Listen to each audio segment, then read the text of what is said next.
இந்த வீடியோ எதற்கு அப்படின்னு பார்த்தீங்கன்னா, எனக்கு தொடர்ச்சியாக வரக்கூடிய ஒரு சில கமெண்ட்ஸ், அதில ஒரு சில கேள்விகள் வந்து தொடர்ச்சியா கேட்கப்படுது. அதற்காகத்தான் இந்த வீடியோ.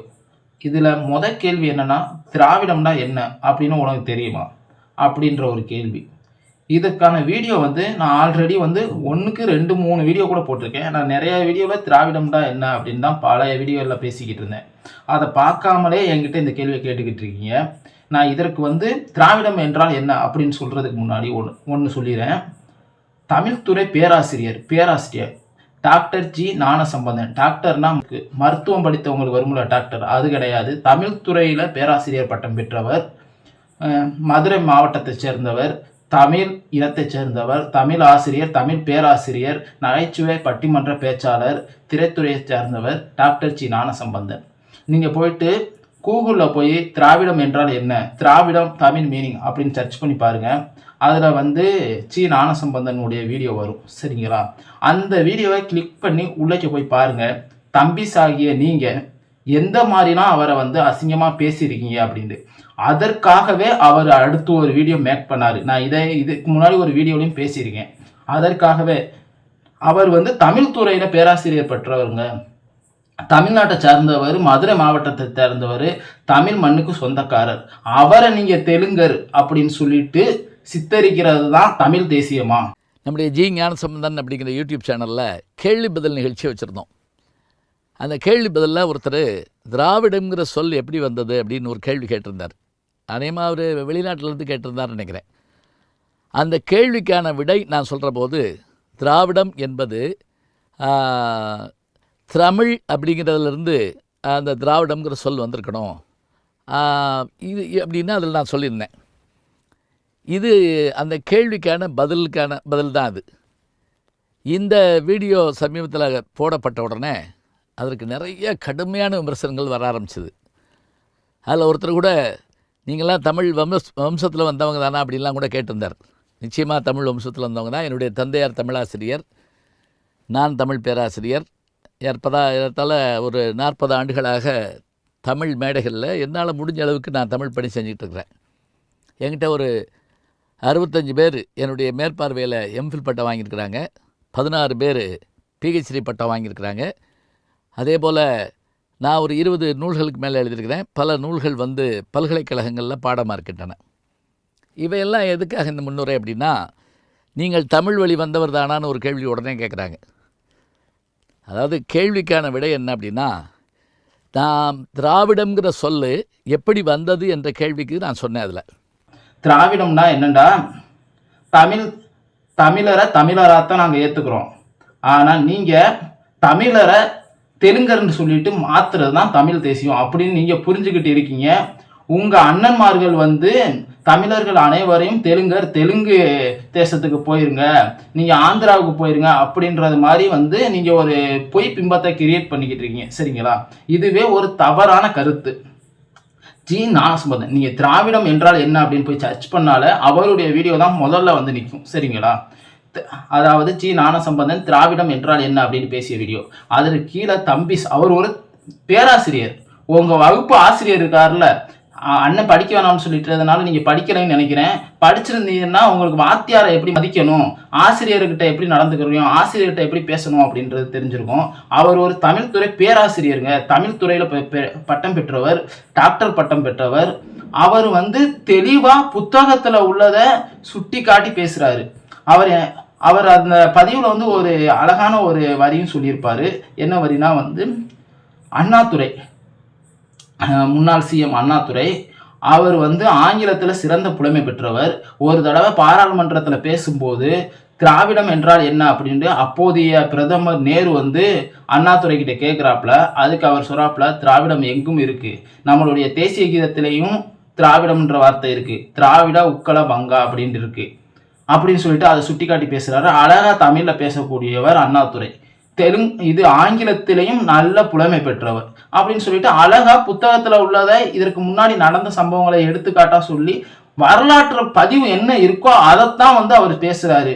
அதுக்கு போயிட்டு நாங்க என்றும் தமிழர்கள் அவரை வந்து வன்மையா பேசுறதும் இந்த மாதிரியான பதிவு இருக்கு. அதற்காகவே அவர் அடுத்து ஒரு வீடியோ மேக் பண்ணார் பாருங்க. நான் வந்து புத்தகத்துல நான் வந்து படிச்சதுல இருக்கிறத தான் சொல்லியிருக்கேன், நானா எதுவும் சொல்லலை அப்படின்னு சொல்லிட்டு அவர் அடுத்து ஒரு வீடியோ மேக் பண்ணார். சரிங்களா? முதல்ல நீங்க வந்து சரியா பேச கத்துக்குங்க. ரெண்டாவது வந்து ஊழல். ஏன் டிஎம்கே உடைய ஊழலை பத்தி பேசவே மாட்டீங்க அப்படிங்கிற ஒரு கேள்வி. இந்த கேள்விக்கு வந்து டிஎம்கே உடைய ஊழலை பத்தி நான் பேசணும்ன்ற அவசியம் கிடையாது. எதனால அப்படின்னு சொல்லிடுறேன். இதோட கட் பண்ணிடாதீங்க. எதனால அப்படின்னு நான் சொல்லிடுறேன். டிஎம்கே எவ்வளவு பெரிய ஊழல் கட்சி அப்படிங்கிறது வந்து இப்போ தற்போது எல்லாருக்குமே தெரிஞ்சிருக்கும். அமைச்சர்கள், 2 அமைச்சர்கள், செந்தில் பாலாஜி, பொன்முடி, இவங்க 2 பேரும் ஊழலுக்காக கைது செய்யப்பட்டிருக்காங்க. இதற்கு முன்னாடி 10 வருஷமா திமுக ஊழல் பண்ண கட்சி அப்படிங்கிறதுனாலயே ஆட்சிக்கு வர முடியல. அவங்க மேல வந்து ஊழல் கட்சின்னு சொல்லிட்டு ஒரு பெரிய குற்றச்சாட்டை வச்சிருந்தாங்க. ஊழல் கட்சி இல்லாம இப்படி பிடிச்சி செயலுக்குள்ள போட்டு 2 அமைச்சர்களை வந்து இப்படி பண்ணியிருக்க மாட்டாங்க. அண்ணாமலை எவ்வளவோ இடங்கள்ல சுட்டி கட்டுறாரு திமுக ஊழல் கட்சின்னு. திமுக ஊழல் கட்சி ஓகே, திமுக அல்லாத கட்சி எந்த மாதிரி கட்சி? அதுதான் இப்போ கேள்வி. திமுக ஊழல் கட்சி தாங்க, ஊழல் கட்சியாவே இருந்துட்டு போகுது. மக்களுக்கு நல்லது பண்ணாங்களா அப்படிங்கிறது ஒரு கேள்வி. அவங்க நல்லது பண்ணாங்க, பண்ணலை. என்னுடைய வாழ்க்கையில நான் பட்ட அனுபவங்களை வந்து உங்க கூட வந்து ஷேர் பண்ணிக்கிறேன். ஏடிஎம்கே சேர்ந்த என்னுடைய நண்பர், நெருங்கிய நண்பர், ஒரு மாவட்டத்தில் இருக்கிறவர். சரிங்களா? அவர் ஏடிஎம்கே சேர்ந்தவர். அவர் பல வருஷங்களா வந்து ஏடிஎம்கே கட்சியில தான் இருக்காரு. அவர் யூனியன் ஆபீஸ்ல கான்ட்ராக்ட் ரோடு, இந்த பாலம் கட்டுறது, படிக்கட்டு கட்டுறது, இந்த மாதிரி கான்ட்ராக்ட் எடுத்து வேலை பார்க்குறவர். அவர் ஏடிஎம்கே ஆட்சியில் இருக்கும்போது நிறையா கான்ட்ராக்ட் எடுத்து வேலை பார்த்துக்கிட்டு இருந்தார். இப்போ டிஎம்கே ஆட்சிக்கு வந்து 2.5 வருஷங்கள் ஆயிடுச்சு, 2.5 வருஷத்துக்கு மேலே ஆயிடுச்சு. இப்போதும் அதை விட அதிகமாக கான்ட்ராக்ட் எடுக்கத்தான் செய்கிறாரு. அதற்கு என்ன காரணம்னா, அவர் வந்து ஏடிஎம்கே ஆட்சியில் இருக்கும்போது யூனியன் ஆஃபீஸில் எல்லார்ட்டையும் போய் பேசி பழக்கம் பிடிச்சிக்கிட்டாரு. நல்ல பழக்கம், பிடிஓ வரைக்கும் அவருக்கு வந்து நல்ல பழக்கம், எல்லா இடத்துலையும் நல்ல பழக்கம். அவர் வந்து நாங்கள் ஆளுங்கட்சி இந்த அப்போவே போய் பேசி எல்லாரையும் நல்லா பழக்கம் பிடிச்சி வச்சுக்கிட்டாரு. அப்போவே ஒவ்வொரு அதிகாரிகளுக்கும் 5-10 கொடுத்து கான்ட்ராக்ட் எடுக்கிறது, 50 லட்சத்துக்கு ஒரு கான்ட்ராக்ட் எடுத்து அது வேலை பார்க்குறது, அடுத்து போய் 1 கோடிக்கு அவங்க கான்ட்ராக்ட் எடுக்கிறது. சும்மா எக்ஸாம்பிளுக்கு சொல்கிறேன், அவ்வளவு அமௌண்ட்டுக்குலாம் அவர் எடுக்க மாட்டார், சின்ன சின்ன இதாக தான் எடுப்பார். அந்த மாதிரி எடுக்கிறது, அந்த மாதிரி அவங்கள பிடிச்சி வச்சுக்கிட்டாரு. அதாவது யூனியன் ஆஃபீஸில் இருக்கக்கூடிய பிடிஓ வரைக்கும் வந்து பிடிச்சி வச்சுக்கிட்டாரு. அப்பப்போ சின்ன சின்ன அமௌண்ட்டை கொடுத்து கான்ட்ராக்ட் எடுத்துட்டு வருது.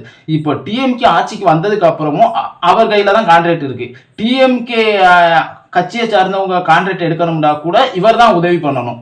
ஏன்னா இவர் கையில தான் அந்த யூனியன் ஆபீஸ்ல இருக்கிற எல்லாரையும் காக்கா பிடிச்சி வச்சிருக்காருங்க. அவங்க கிட்ட வந்து கான்ட்ராக்ட் எடுக்கணும்னா இவர்னால தான் போய் பேசி எடுக்க முடியும். டிஎம்கே காரங்களை ஏடிஎம்கே கட்சியை சேர்ந்த இவர், என்னுடைய எல்லாமே ஏடிஎம்கேக்கு தான், என்னுடைய உயிரே ஏடிஎம்கேக்கு தான், அம்மா போன இடத்துக்கே நானும் போயிடணும் அப்படின்னு சொல்லக்கூடிய இவர் இப்ப டிஎம்கே ஆட்சிலையும் அவர் தான் கான்ட்ராக்ட் எடுக்கிறாரு. அவருடைய தயவால தான் டிஎம்கே கட்சியை சார்ந்தவங்களே கான்ட்ராக்ட் எடுக்கிறாங்க. சரிங்களா?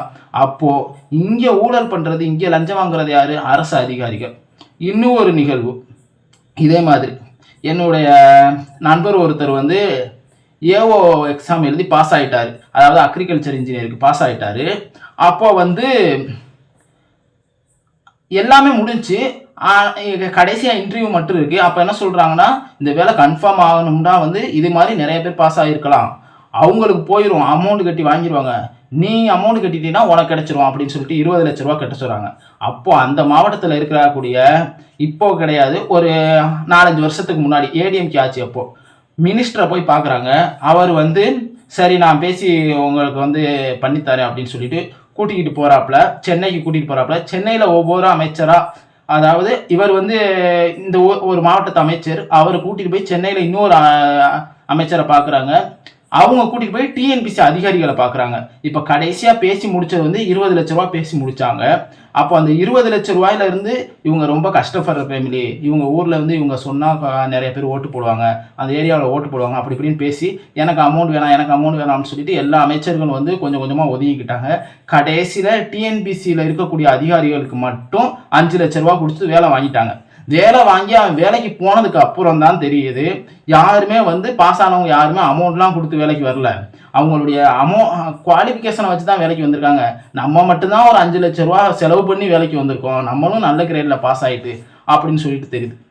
இந்த இடத்துல யார் வந்து ஊழல் பண்ணா? சரிங்களா? அதுக்கடுத்து ஒரு கேள்வி.